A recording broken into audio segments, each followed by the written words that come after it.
Cinema পাড়ায় হইচই উঠে গেছে। লুট একটা গান আসছে, লুট করেছে শাকিব খানের একটা গান আসছে। গানটা নাকি সেই হইছে, সেই একদম সিনেমা পাড়ায় গান পাড়ায় একদম হইচই উঠে গেছে। শাকিব খানের একটা গান আসছে, লুট করেছে, গানটা নাকি অসাধারণ হইছে। যে একটু দেখলাম, গান তো না, গানের ছাই। এমন গান লাকি মানুষের একদম মন জয় করছে।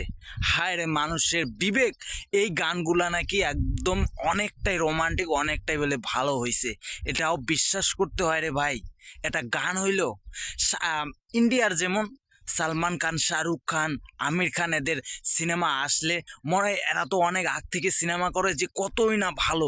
ঠিক তেমন বাংলাদেশেরও শাকিব খান অনেক আগ থেকে সিনেমা করে, মনে হয় যে শাকিব খানের সিনেমা যে কত ভালো।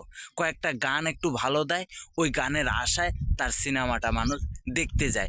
এজন্যই সে কিছু গান আগে রিলিজ করে তারপরে মার্কেট পায়, এজন্যই কিন্তু তার সিনেমা মানুষ দেখতে যায়। তো আমি কিন্তু সিনেমা গান বাজনা এত একটা দেখি না। তো এটা একটা সিনেমা ভাই, এটা একটা গান। আমি বুঝলাম না মানুষরা কেন যে দেখতে যায়। আর আমি